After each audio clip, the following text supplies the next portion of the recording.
جذابتر از خود بنا اتفاقیه که پایینش و توی زیرزمینش میفته. ما خواهیم طبقات پایین رو ببینیم و براتون یه داستان جالب تعریف کنم.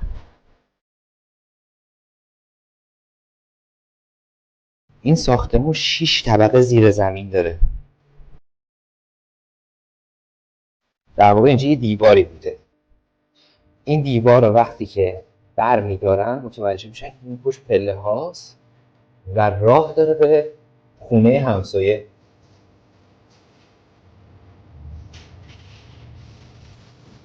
اینجا باز یه دیوار بوده. این دیواری که اینجا بوده برداشته میشه و باز میرسن به یه طبقه دیگه. -5. یعنی 5 طبقه آمدن زیر زمینی ساخته بوده.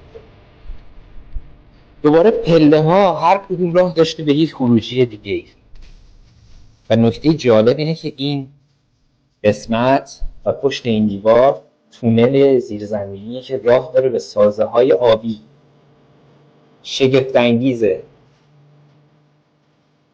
این هم -6. 6 طبقه اومدیم ها و باز یه راه دیگه. شاید به مرکز شهر